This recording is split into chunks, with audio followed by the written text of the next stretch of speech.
And then yung paghayo ng hinirang ng Diyos, ito yung ginagawa natin. Ito yung ginagawa ko din. Hinirang ako ng Diyos, ito yung ginagawa ko. At kayo din, ito yung ginagawa ninyo. And then 19, dahil dito, Haring Agripa, hindi po ako sumuway sa pangitain mula sa langit. So ang sinusunod niya, galing kay God mismo. Alam na natin yung pangitain, di ba? Pangitain, hindi yung panaginip, iba siya. Pangitain, gising ka, pero meron kang parang nakikita o nararamdaman, gawa po ng Diyos yun at mula sa langit yun. And then, what is your position in Christ? Ano yung position mo ngayon kay Kristo? Napaka-importante po nito. Naturo ko na ito kay Waki, naturo ko na kay Gabriel, at sana may turo nila sa youth. Pero kayo, gusto ko makuha niyo. What is your position in Christ? Marami eh. Pag tinanong mo, ano yung position ko kay Christ? Halimbawa ko, anak ako ni Kristo, tama? And then, ano yung posisyon ko kay Christ? Nandito sa puso ko ang Holy Spirit. Ano posisyon ko kay Christ? Ay, siya yung tagapagligtas ko. Siya nagbayad ng kasalanan. Ang dami po nun. Pero maganda, i-meditate mo, lista mo. And then, after thinking, ano yung posisyon mo kay Christ, sigurado ka, di ba? Anak ka ng Diyos, you are a friend of God, manong ganun. Ano ngayon yung responsibility ko? Ano ngayon yung response ko dito? Ito po yung importante. Ang response mo, kung anak ako ni Kristo, kahit yun lang, anak ako ni Kristo, anong dapat kong gawin? Di ba? Anong dapat kong gawin? Sasambahin ko siya, tama? Igagalang ko siya, tama? At makikinig ako sa Kanya, tama? Maniniwala ako sa Kanya, susunod ako sa Kanya, at mangyayari magandang plano niya sa akin, di ba? So napaka-importante po na alam natin, ano ako kay Kristo? Salimpusa lang? O ano lang, nakikiuso lang? O wala lang ako mapuntahan, wala akong magawa? Dapat malaman mo, ang dami po nun siyang tagapaggaling ko, siyang doktor ko, ang dami po nun. At kapag naisip mo yan, kahit na ilan lang yon, mararamdaman mo po yung power ni God, hindi lang sa mind mo, hindi lang sa heart mo, buong buhay mo. At magmamanifest po yon. Kasi, kung pagkasado, parang nilukuban ka ng banal na Espiritu ng Diyos. Kasi nirenew mo, hindi mo nang nirenew, kundi inaalala mo ano yung relationship mo sa Kanya. At doon po papasok yung sinasabing transformation. Di ba hindi natin kayang baguhin ng tao? Pwede natin suportahan, pwede natin tulungan, but we cannot change people. Only God can change people. At ito po yun, magsimula sa'yo, and then nasa iyo yung power. Tumabi ka nga lang, wala ka sinasabi, may nangyayari. Niniwala kayo doon? Na tumabi ka lang, may nangyayari. Or kung minsan, pag inisip mo lang siya, hindi mo nga siya pinanalangin eh. Inisip mo lang siya. Alam mo bang may mangyayari doon sa taong yon? Huwag mo mag-isipin na sana madapa siya, baka madapa nga. Pero yung magandang iniisip mo siya, di ba? So ito yon. Tatandaan nyo, every day, what is my position in Christ? Hindi lang yung salvation. Ligtas ka na. Importante yon, di ba? Meron ka ng assurance of your salvation. Importante yon. Pero paano yung araw-araw na buhay mo? Ito po yun eh. Araw-araw na buhay mo. And God will give you wisdom, gagabayan ka niya. The Holy Spirit will prompt you something kung ano yung gagawin mo. At mangyayari yun. Alam mo yung pinag-aralan natin na, di ba na doon sovereignty ng Panginoon, pero yung providence ng Panginoon. Providence ng Panginoon, gagamitin niya kahit ballpen lang para mangyari yung kanyang kalooban. At yung providence ng Panginoon, walang makakahadlang doon, even the devil. So yung plano niya maganda sa iyo, mangyayari yon because of the providence ng Panginoon. And then Galatians 2:20, sabayan niyo ako. Kaya hindi na ako ang nabubuhay ngayon, kundi si Kristo na ang nabubuhay sa akin. At ang buhay ko ngayon sa katawan ay ikinabubuhay ko sa pamamagitan ng pananampalataya sa anak ng Diyos, si Jesus, na nagmamahal sa akin at naghandog ng kanyang sarili para sa akin. So ito nga lang maalala mo na yung kasalanan at di kayang bayaran, binayaran ni Jesus, hindi ka na kailangan turuan na mahalin mo si Jesus, tama? Na automatic na yun. Imagine mo, pupunta ka ng hell, and then merong Jesus na gumawa ng paraan para hindi ka pumunta ng hell. Automatic na mamahalin mo talaga siya. 1 Corinthians 9:27. Sabayan niyo ako, subalit, pinahirapan ko ang aking katawan at sinusupil ito upang sa gayoy hindi ako malis sa pagdigsaan pagkatapos kong mangaral sa iba. So alam ko nararanasan niyo ito, lalo na remember pag Kristiyano ka, yung persecution nasa likod mo eh. At ito pong ginagawa kong ito, everyday, merong talagang, alam ko yon merong spiritual battle. Ayon ng Diyos na ginagawa, ayon ng demonyo ang ginagawa ko sa Diyos. Gusto ng Diyos itong gagawin ko. Kaya, in-expect mo na harangan ka talaga niya. Gagawa siya ng paraan na matigil ako. Ngayon, tameme ang demonyo, di ba? Nandun na naman siya, nakatayo na naman doon.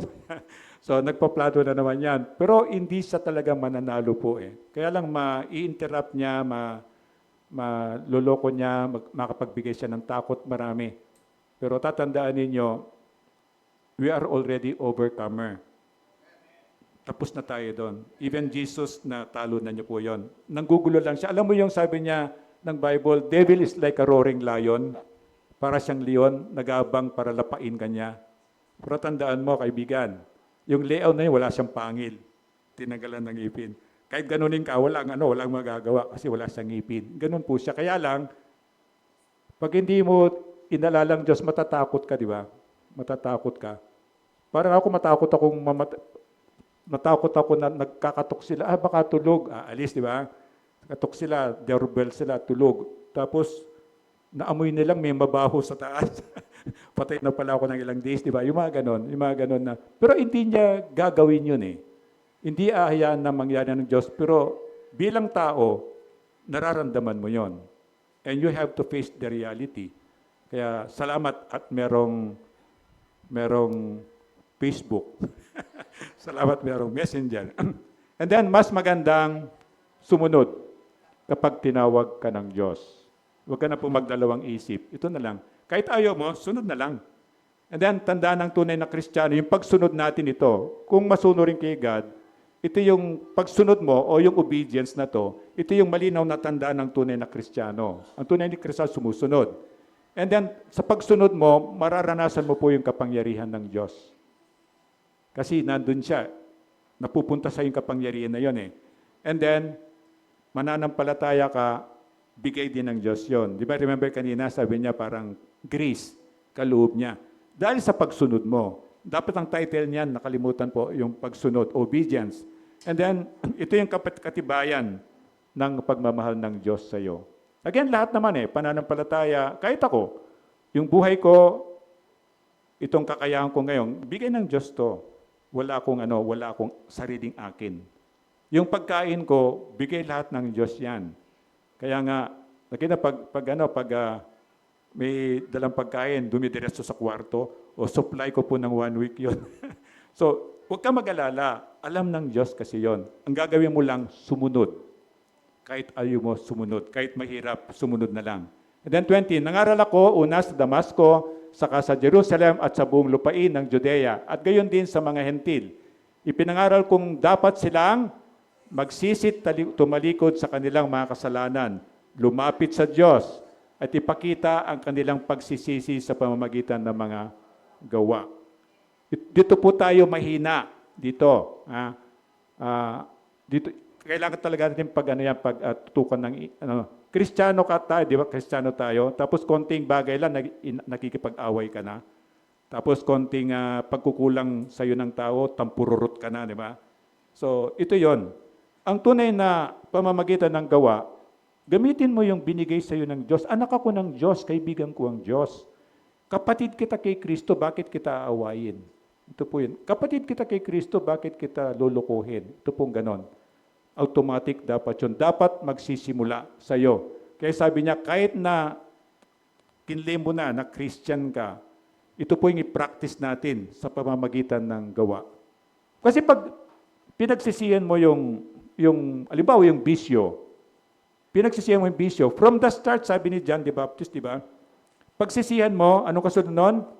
Talikuran mo. Nandito yung bisyo ko, pagsisihan mo, hindi na ako magbibisyo, tulungan mo Panginoon. Talikuran ko, dito na ako. Dito na yung destination ko. Ito yung sinasabi niya, sa pamamagitan ng gawa. Hindi yung Panginoon, sorry po, nagkasala ako, ang ganda-ganda po kasi niya, hindi ko po talaga mapigil. Dito ka pa rin. O, nakatingin ka pa rin sa Kanya. So, kalaunan, di ba, mahuhulog ka na naman doon. Kaya sabi ng Diyos, nagsisi ka na, hindi pa tapos dyan. Sabi niya, talikuran mo. May nakita ka rin maganda rito. Kaysa pumunta, may maganda. Eh di, ang rule, sa ating mga lalaki, ang rule, huwag kang magsa-second look. Walang masama. Nakita mo, maganda. Pero huwag naman, isang oras mo nang tinititigan para doon na napapasok yung kasalanan. Again, sabi niya, talikuran mo at gamitin mo yan gawin mo talaga para ikaw ay ma-deliver. And then 21, dahil dito, hinuli ako ng mga Hudyo habang ako'y nasa templo at pagtangkang patayin. Alam natin yung accusation sa kanya, mali, di ba? At dadanasin natin ito. Kahit ako po, marami akong dinadanas niya, i-accuse ka ng hindi totoo. Pero dahil sa nandiyan ng Diyos, hindi ka pa rin mapapahamak. Mapapahamak ka, katulad sa kanila, nakulong, nakatanikala, pwedeng maranasan mo yon. Pero in the eyes of God, in the eyes of other men, malinis ka pa rin, clean plate ka pa rin. And then 22, ngunit hanggang ngayon, ito yon. Tinutulungan ako ng Diyos, kaya't nakatayo ako ngayon dito at nagpapatotoo tungkol sa Kanya. Sa lahat ng tao, hamak man o dakila, wala akong itinuturo kundi ang sinasabi ng mga propeta at si Moises. Tayo lahat, hindi lang po ako. Again, kung bakit ako nakatayo dito, dahil tinulungan lang ako ng Diyos, hindi yung kakayahan ko. Kung mananatili akong tayong tapat sa Panginoon, hindi perfect, pero tapat tayo, hindi niya tayo pababayaan. Kaya lang, kung minsan kailangan danasin natin ito para makita ng ibang tao na yung Diyos ay buhay, yung Diyos ay makapangyarihan. Doon sa makaka-witness na nangyari yon, makikita nila na tunay nga yung Diyos na tinuturo sa simbahan ngayon. And then 23, na ang Kristo ay kailangan magdusa at siya ang unang mabuhay na muli upang magpahayag ng liwanag sa mga Hudyo at sa mga Hentil. Kaya, hindi ka na magdududa. Although hanggang ngayon sa Jerusalem, sa Israel, kumakalat pa rin yung balita. Di ba, pagkatapos patay si Jesus sa kasalanan natin, di ba? Namatay siya, and then inilibing, di ba? And then, nilagyan siya ng seal, ng king. Yung libingan niya para siguradong, kasi sinasabi ni Jesus mabubuhay siya muli, di ba? Pero hindi mangyari. Pero nagkalat sila ng balita hanggang ngayon, kumakalat doon, na si Jesus ay ninakaw. At binayaran yung mga gwardiya, di ba? Nababayaran namin kayo, basta pangalat nyo, nakatulog po kami at nawala po yung bangkay ni Jesus. Alam naman hindi totoo yun. Kaya ito yung sabi niya na kailangan gawin ni Jesus yan para sa atin. At sana maalala mo parati ito, na hindi yung ibang tao, para sa akin, ibinuwis ni Jesus ang kanyang buhay. At kapag naisip mo yon, pahalagahan mo ang ginawa ng Jesus sa iyo at mamahalin mo po siya. At pag minahal mo siya, yung mag-overflow, hindi mo mapigilan na. Parang lahat na lang minamahal mo, automatic na yon. Tapos, kahit na nagkasala pa yan, babalik sa iyo yan, wala kang mararamdaman na panunumbat o galit. Lahat ng galit dyan, mawawala, mapapalitan ng pagmamahal. Ganun po yung power ng nakipag-isa kay Kristo. Kaya sabi niya, hindi na ako. Si Jesus na itong kumikilos sa buhay ko. Yung dating ako, patay na yon, wala na yon, bago na akong nilalang. Ito po yung sinasabi niya. And then, ginawang banal ng Diyos, di ba, hinanap ng Diyos, hinirang ng Diyos, sumayo. Ito yung dinagdag ko today, itong resulta. Ano po yung resulta sa pagsunod natin sa Panginoon? Sabi niya, habang nagsasalita pa si Pablo, malakas na sinabi ni Festo, nababaliw ka na, Pablo, sa sobrang pag-aaral mo, nasira na ang iyong ulo. Ito yung tingin sa atin kung mga Kristiyano kayo. Mga born again na yan. Mga hallelujah na yan, di ba? Naririnig niya mga gano'n, na pasimba-simba man, hindi ko pa alam, di ba? Pasimba-simba, pero alam ko naman. Yung mga gano'n, di ba? So ito yun Totoo po yun na yung iba, hindi talaga na maintindihan. Unless na maniwala kay Jesus, kilala mo siya, hindi mo talaga maintindihan. Na pag hindi mo kilala, kahit ang tao, pag hindi mo kilala, hindi mo talaga maintindihan. And then, ngunit sumagot si Pablo, hindi ako nababaliw kagalang-galang na Festo. Ang sinasabi ko'y mga salita ng katinuan at pawang katotohanan. So, parating bilin ko, doon ka lang sa katotohanan. Kahit na, minsan may nagsasabi sa akin, Pastor, hindi ko sinabi yung totoo kasi pagagalitan ako Yung ganon. Pero pag nandun ka sa katotohanan, di pagalitan ko. Kung mali ka naman dapat kang pagalitan, di ba? Pero once na pinalitan mo ito ng isang kasinungalingan, next time na tatanungin ka, di ba? Tatakpon mo na ang isang kasalingan uli, di ba? Tatago mo yan. And then, tanong ka uli, katakot-takot na puro kasinungalingan na yun. At alam mo, ang ama ng kasinungalingan ay si Satan. Once na pinapasok mo yung lie na yan, parang pinapasok mong demonyo doon. So be careful sa ganun. Kahit, alam ba, ano ka, napasubo ka, balikan mo kaagad. Oy, alam mo, sister, yung sinabi ko kanina sa'yo, kalahati ng dagdag. Kalahati yung totoo. Sorry ganun lang, di tapos ka na. Panginoon, sorry po, next time po, hindi na ako magsasabi ng kasinungalingan. Kaya sabi ko sa iba, pag meron silang sikreto, sa counseling meron kaming ethics. Pag under kita ng counseling, sa atin lang yon, hindi lumalabas. Pero yung mga beso-beso lang dyan, Pastor, wag mo lang sasabihin na, ay wag mo sabihin sa akin kasi pag tinanong ako, sasabihin ko yung totoo. Kaya wag mo lang sabihin sa akin yon. Pero sa counseling po, ano yon, merong ethics yon na hindi pwedeng ipagsabi.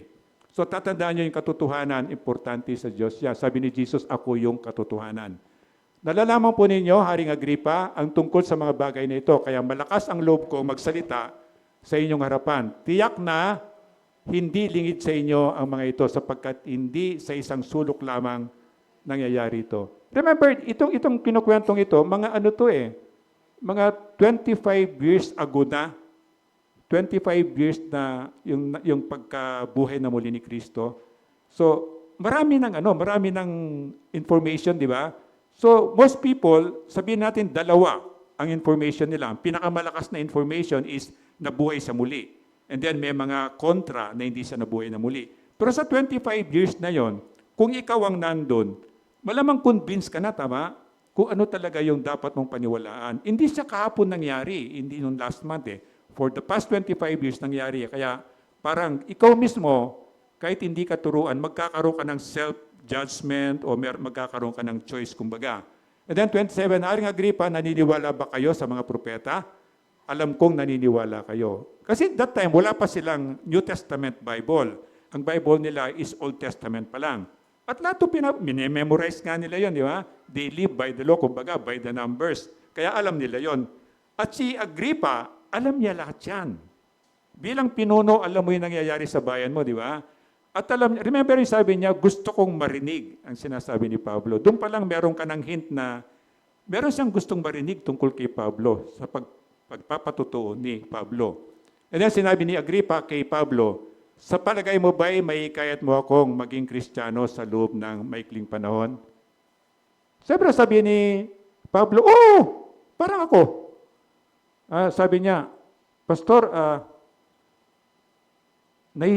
parang nagdadalawang isip ako para imbitahin ko yung nanay ko dito. Sabi ko, bakit naman?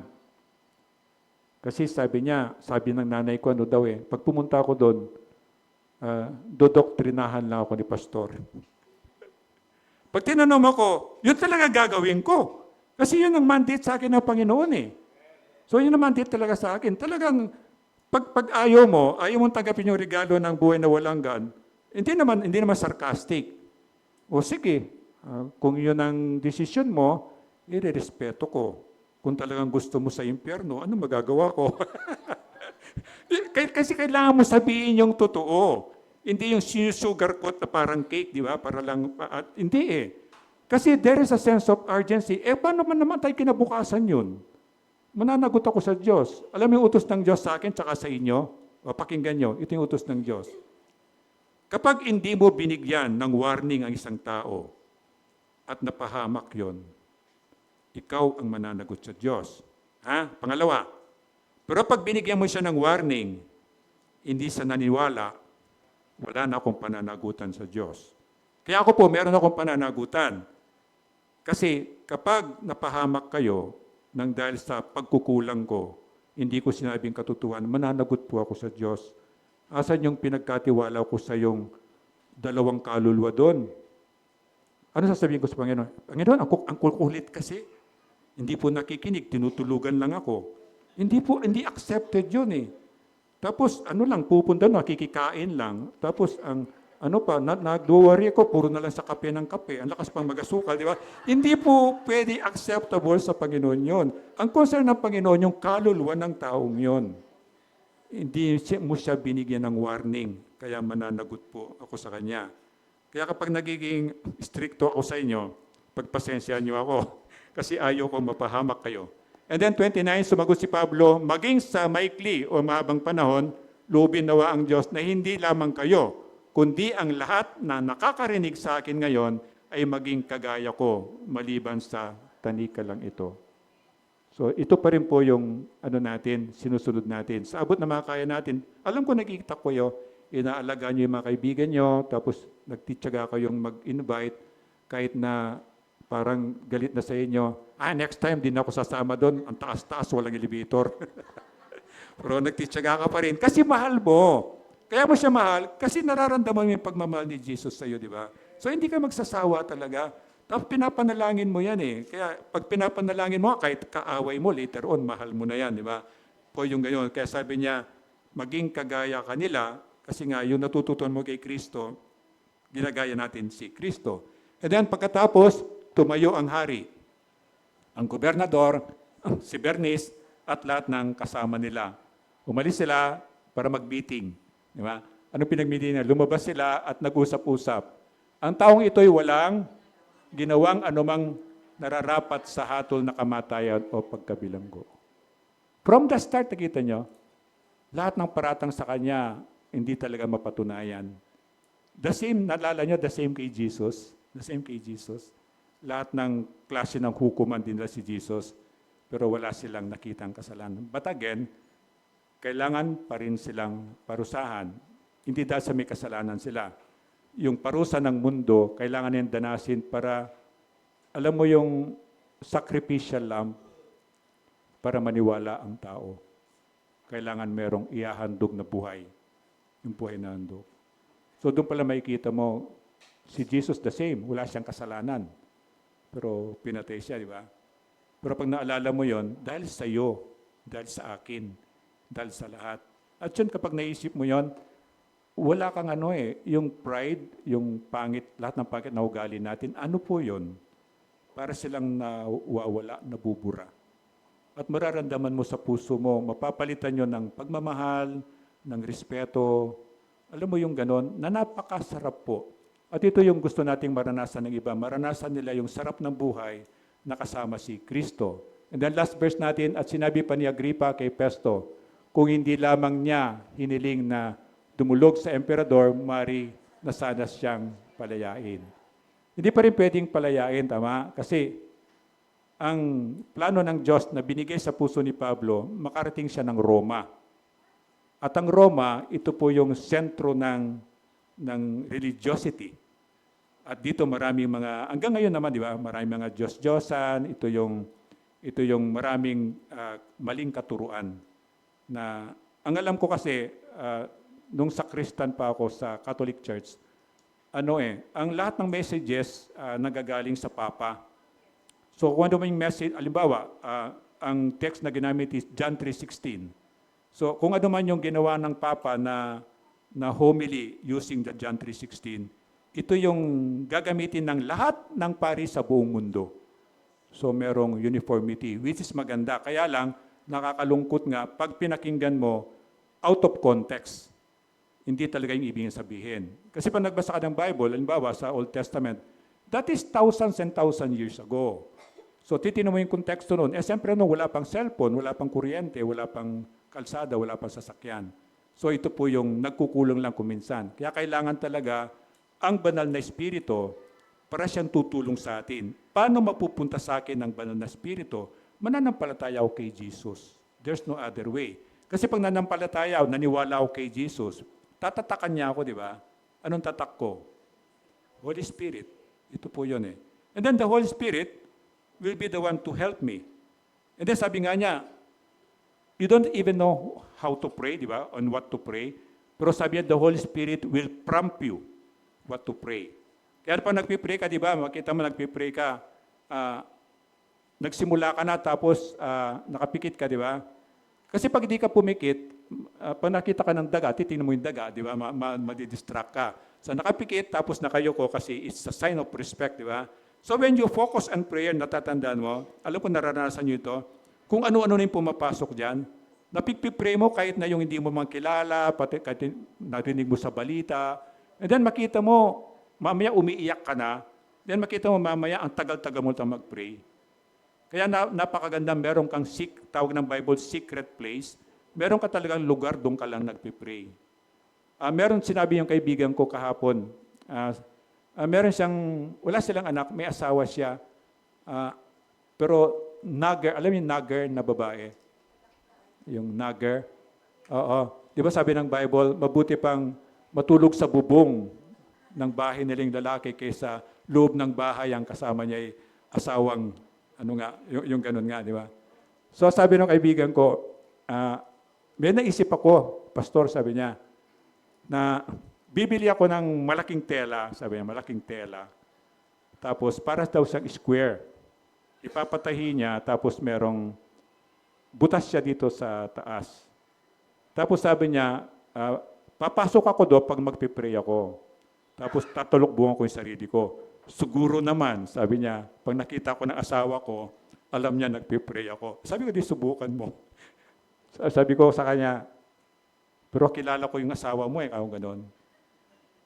Ano, sabi niya, lalapit yun ako. Tapos bubuklatin niya. Anong ginagawa mo dyan?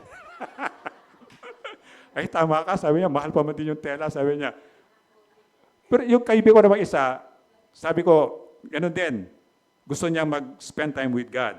Secret place nga dapat eh. Di punta ka sa kotse mo sa baba, sa labas, sa garahe. Doon ka. Doon ka mag-pray. Tapos masanay sila, pag alam nila nagpipray ka, they will not disturb you. They will not disturb you. But you have to think of ways paano para sabi niya, sa kanya, kailangan niyang makarating sa Roma kasi nandito yung sentro ng religiosity na maraming maling katuruan.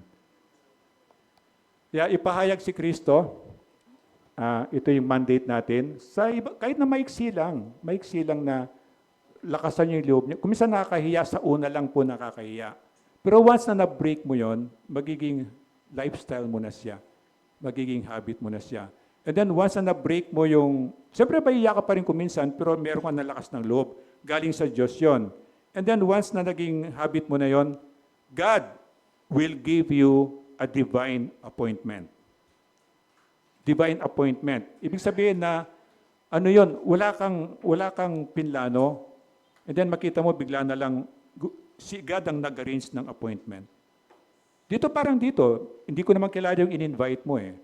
Hindi ko kilala yung in-invite mo, ikaw nag-invite nun eh. That is a part of a divine appointment. Talagang pinlano ng Diyos na makarating siya rito. Gawa ng Diyos yun, ginamit ka lang niya. Ito yung sinasabi niya. And then tatandaan natin hindi ang role natin hindi po magligtas wala tayong kakayang magligtas. Ang role natin magpahayag lang. Ang magliligtas talaga ang Panginoon. Para nagtanim ka ng palay, pwede mong alagaan, gawin mo lahat ng gusto mong gawin yon. Pero ang magpapabunga nun, ang Diyos. So the same po. Magpahayag tayo doon sa mga mahilig sa evangelism, ang role mo lang doon magpahayag. Magpahayag. Ang kaligtasan comes from God. Yung salita na itinanim mo, kahit konti lang yon, patutubuin ng Diyos yon at mamumunga yon. Pwedeng maligtas ang tao. Pero be careful po dito na para ba lang tayo yung tagapagligtas. At kumisan na anong Panginoon. Na parang conscious tayo sa statistic na dapat tanggapin Kristo, tapos sinusulat natin yon. Nag-evangelism kami, 3 yung tumanggap kay Kristo. As much as possible, i-change nyo po yun. Ipahayag lang ang salita ng Diyos.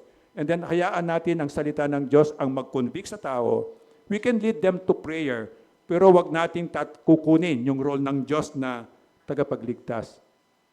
Ito po yung ingatan ng mga Kristiyano. Kung minsan naaabuso po ito. And then, pag tinanggap niya si Kristo, kiniklaim natin, ligtas yun.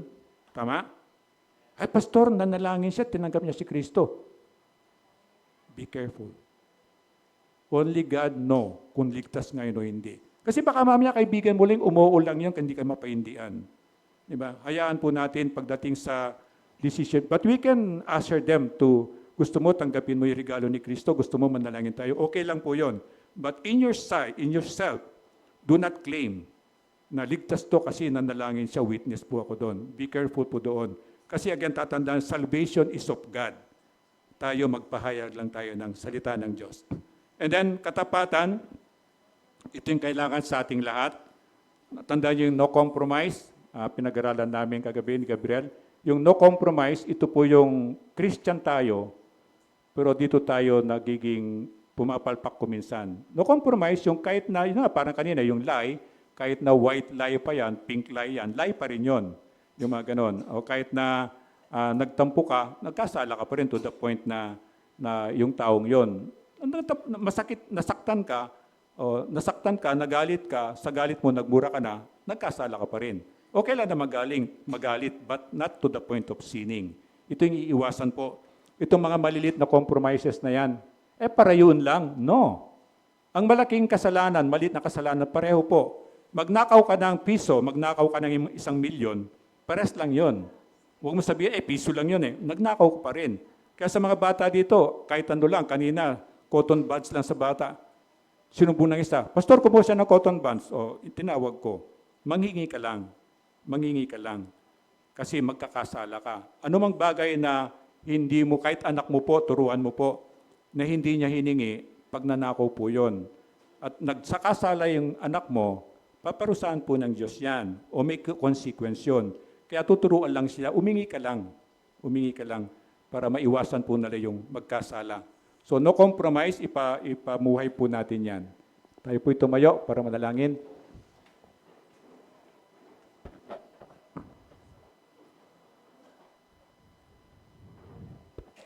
Naman naming Diyos, pinupuri po kami namin dahil na muli ay nakasama ka po namin. Alam po namin may ginawa ka na sa amin at alam po namin patuloy mo pong gagawin ito. At para pagdating ng araw, magamit mo po kami. Kaya ikaw po yung patuloy na mangusap sa amin, sa puso po namin. Kahit yung mga salita mo po, yung mga alam mo po na pangangailangan po namin, idikit mo nga po ito sa puso't isipan po namin para magamit po namin gabay sa araw-araw na buhay po namin.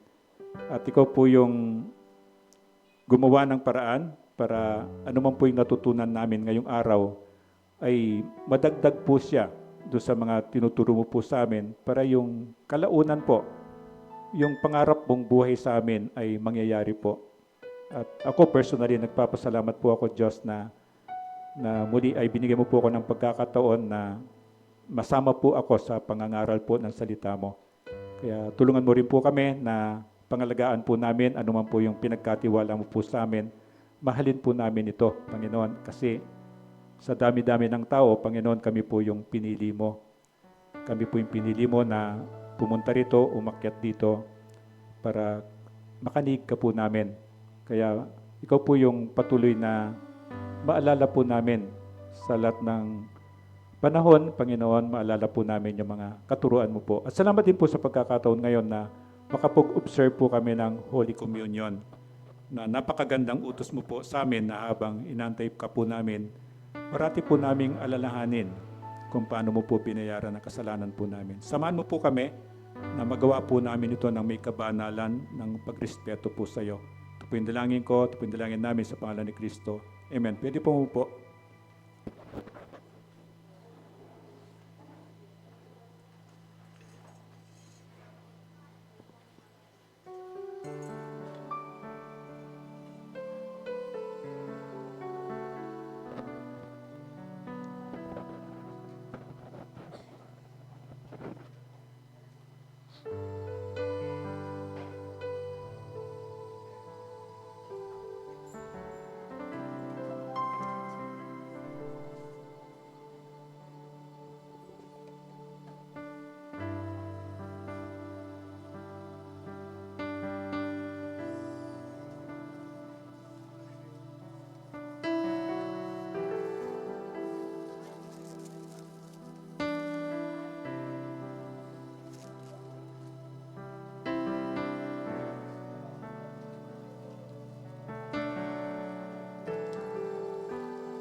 kita. Pag hindi ka nag-ayos niyan, next Sunday, wala ha. Huwag ka may pag-usap, mga lang ha.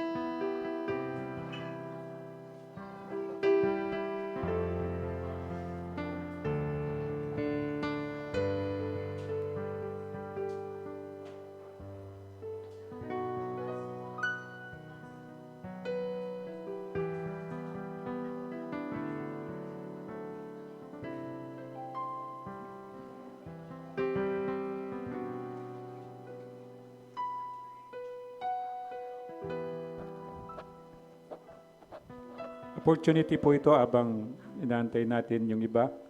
Manalangin, lalo na po yung paghingi ng tawad sa mga nagawang kasalanan.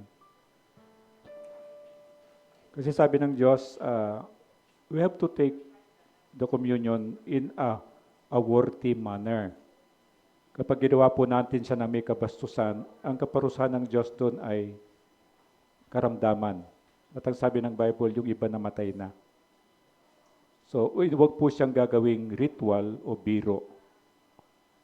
Kaya tinawag na Holy Communion.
Pakitaas po yung tinapay at sumunod ka sa akin. Panginoong Yesus, salamat po. Dahil mahal mo po ako, ikaw po yung tumanggap ng lahat ng kaparusahan ng aking mga kasalanan. Salamat po sa iyong pagmamahal. Ito po yung dalangin ko sa pangalan ni Kristo. Amen. Ngunguyain po siya.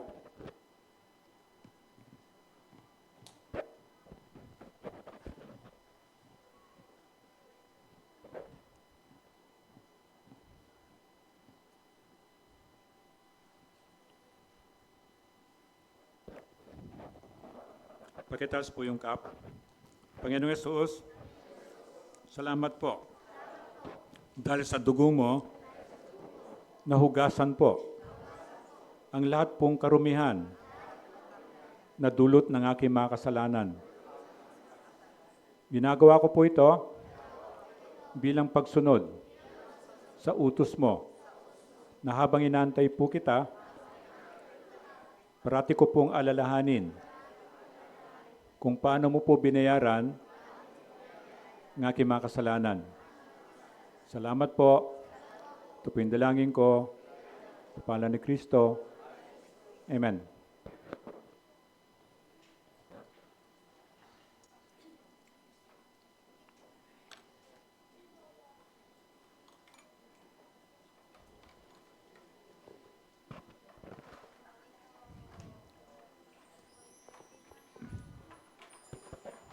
Salamat din sa pagkakataong binigay ng Diyos sa atin para maibalik natin sa Kanya yung portion o parte ng pagpapala niya sa atin sa pamamagitan ng ating mga tithes and offering. Sabi niya sa 2 Corinthians 9, 6-7, itong ibig ko sabihin, ang nagtatanim ng kakaunti ay aani ng kakaunti, at ang nagtatanim ng marami ay aani ng marami.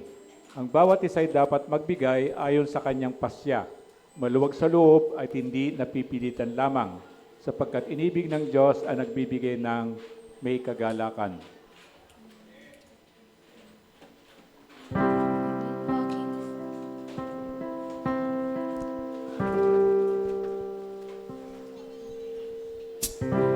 If you the same old road for miles and miles, if you've been hearing the same old voice and the same old lies, if you're trying to feel the same old holes inside, there's a better life, there's a better life. If you got pain, it's a pain taker. If you feel lost, it's a way maker. If you need freedom or saving, it's a prison shaking savior. If you got chains, it's a chain breaker.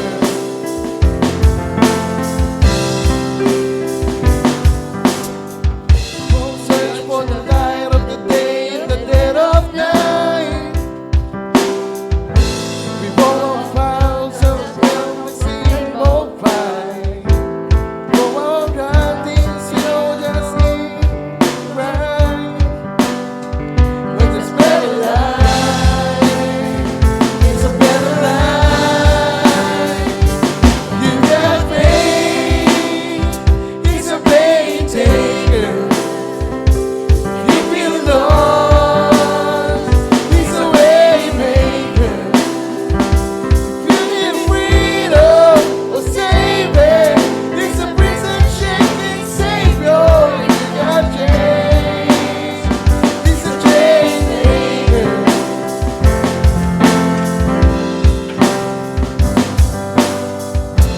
You believe it, you receive it. If you can feel it, somebody testify. If you believe it, if you receive it, if you can feel it, somebody testify, testify. If you believe it, if you receive it, if you can feel it, somebody testify. You got rain, it's a pain taker. If you feel lost, it's a way maker. If you need freedom, save it. It's a prison shaking savior. You got chains, it's a chain breaker. If you need freedom, save it. It's a prison shaking savior. You got chains, it's a chain breaker. If you need freedom, save it. It's a prison shaking savior. You got chains, it's a chain breaker. Pwede mo po para ma-welcome natin yung first timer natin.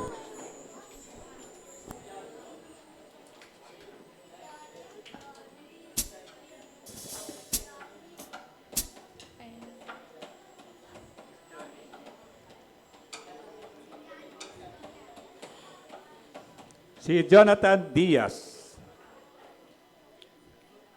Makitayo ka, sir, para ma-recognize ka namin. Jonathan Diaz. Ay, Totot. Tayo ka lang, sir, kakanta ka namin.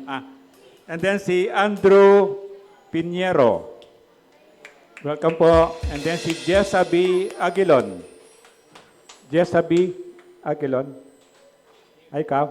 O sige, tayo ka lang, kakantahan ka namin, ha. O, kantahan natin siya. Welcome nyo, yung malalapit. Tapos yung iba rin, welcome ninyo.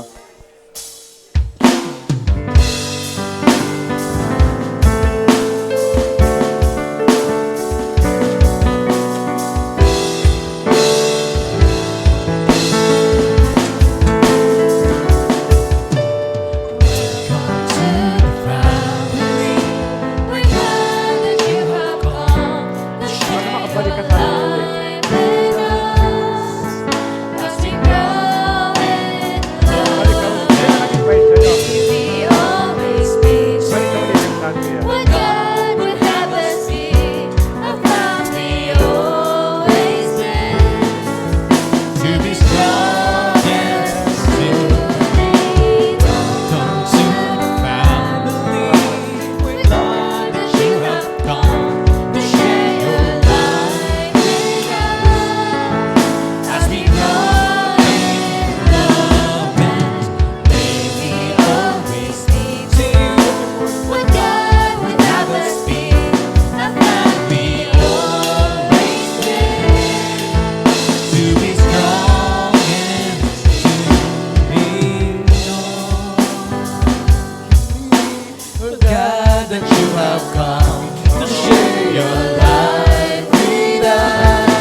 Upo muna po yung mga birthday pala ng August.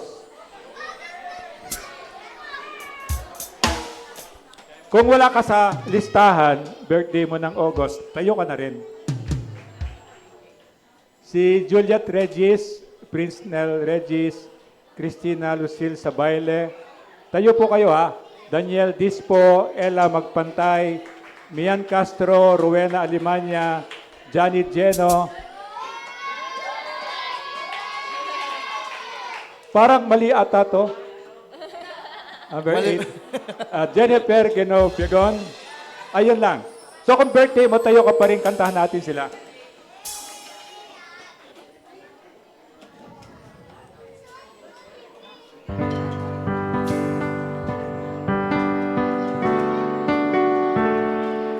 Happy birthday to you. Happy birthday to you. Happy birthday. Happy birthday. Happy birthday to you. Happy birthday to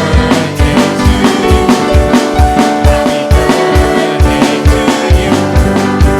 Happy birthday, happy birthday, happy birthday to you. Happy birthday to you. Happy birthday to you.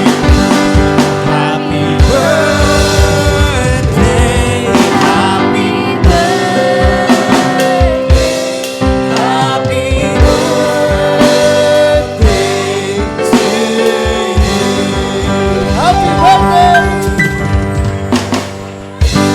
Happy birthday. Antayin niyo mamaya. Alam ko merong... Meron po. Oh, meron daw. Adobong manok. Meron daw. Meron daw regalo. Antayin niyo po mamaya ibibigay sa inyo. So tayo po ay tumayo para sa benediksyon. Mga bata, nanalangin, dito nagbibigay ng pagpapalang Diyos ha. Huwag niyong hayaan, di kayo makatanggap. Ganon kamay mga bata. Ama naming Diyos, nasa langit, salamat po. Nakasama ka po namin at alam po namin na hindi lang po ngayon, even sa mga darating na araw, kami po ipagpapalain mo. Kaya pagpapalang galing po sa iyo, O Diyos, binabahagi ko po sa lahat ng dito. At kung meron po kaming kasabay sa live streaming man o sa anumang platform, Panginoon, abutin mo po kaming lahat ng iyong pagpapalang kamay, wala ka pong lalampasan. Samahan mo na rin po, Panginoon, at paalala mo po yung mga mahal namin sa buhay, na mahal mo rin po sila. Ito po yung dalangin ko, ito po yung dalangin namin sa pangalan ni Kristo.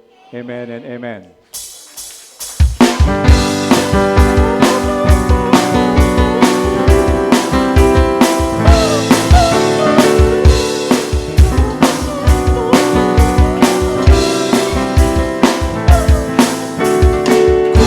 Aming pangasdan ang kalawakan, hindi ko maunawaan ang iyong dahilan kung bakit ako'y pinili mo inalagaan.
Pag-pray na muna natin pagkain, pahingi mic.